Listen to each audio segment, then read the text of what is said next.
Every photographer loves the opportunity to shoot with a brand new lens, and over the last few days, I've had that opportunity with the latest pro-level offering from Olympus, the M.Zuiko 300mm f4.0 super telephoto lens.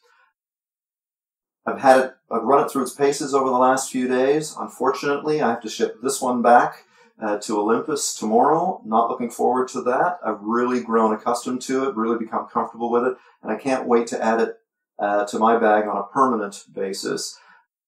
I'm going to run through a few of the features today. Of course, it kind of wraps up their pro-level lineup as we know it.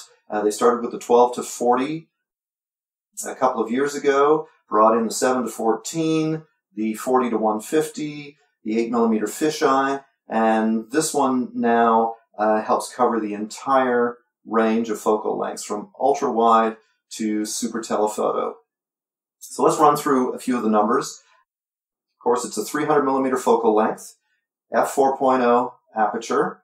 If you add the 1.4 teleconverter to it, that will bring the focal length up to 840mm, definitely into super telephoto range.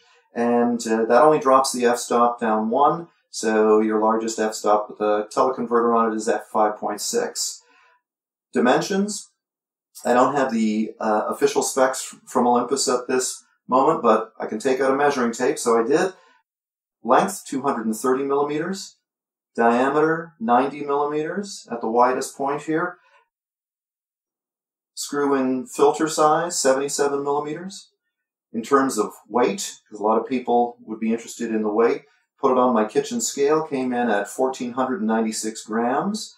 1.5 kilograms, or roughly, I think that's around 3.5 pounds. So those are your overall dimensions. In a sort of side-by-side comparison, a bit more of a visual comparison, if I take the lens off, put it beside the 40 to 150, you can see that it's definitely a longer lens, as you would expect, but it's not wider. They've actually been able to maintain the same diameter, which is great. If you put it beside a competitor's equivalent 40 or 300mm or 600mm full frame equivalent, you would see that this comes in at a very compact size for this type of focal length. Right. It's certainly comfortable to hold. I've had it in my hands now for hours at a time when I've been shooting the last few days. Haven't been suffering from any fatigue, no DSL arm here. And of course, that is what we expect from Olympus. They are renowned for their incredibly compact bodies, robust features, really sharp lenses, and so on. And so they certainly don't disappoint with this lens. We work through the features, starting at the front. Of course, they brought in the retractable lens hood with the 40 to 150. Same thing here. Quarter turn loosens it up. Bring it to the front, tighten it. They have changed the mechanism in here, so it does operate a little differently than the 40 to 150.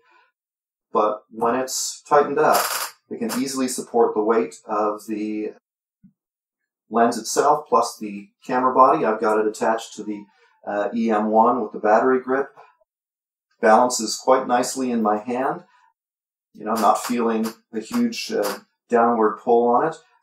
And, you know, once you support the lens itself with your right arm, right hand, you're doing fine here in terms of balancing and support, right?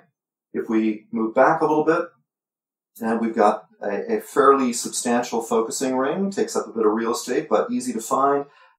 Nice knurled machine finish here, and pull it back. You've got it into manual focus. Love the clutch that Olympus has on all of their pro-level lenses.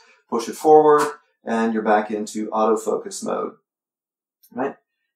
Has a built-in function button, right? It's programmable, so you can program it to perform a variety of different functions. Two things, of course, that we haven't seen in any of the other pro-level lenses are a couple of switches here on the side. Top one is for your focusing distances. So closest focusing distance is 1.4 meters, which is incredibly close for this kind of a lens, up to infinity. In the forward position, flick the switch forward, and now we're restricting the hunt for focusing between 1.4 and 4 meters. In the middle position, that's running the entire range, and then in the back position from 4 meters to infinity. But of course, the most important switch here, the one that I was most interested in, is the image stabilization switch. So this is the only lens in the M.Zuiko line that has built-in image stabilization. Turn it on, and I haven't actually had to turn it off while I've been using it for the last few days. And it works in tandem with the 5-axis image stabilization that you've got built into the body. So they're both working together. You don't have to turn off the in-body, in-camera image stabilization for this one to work. Somehow they're communicating, and we're getting some great image stabilization. Because, of course, the risk with a long lens like this is that any little hand movement is amplified over such a long lens.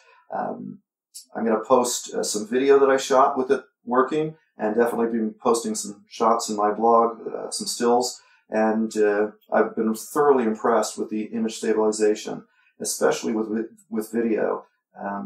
It really was quite good, and I was shooting in some windy conditions over the last few days as well.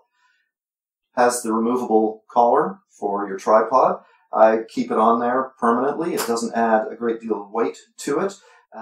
But more importantly, I actually like using it as a little bit of a balance point with my right hand, and, you know, allows for a very comfortable position. I can put my hands easily on the focusing ring, pull back for the manual focus, push forward for autofocus. So now, a lens like this is often considered a specialty lens, right? For wildlife, sports photography, and certainly it can handle those quite well.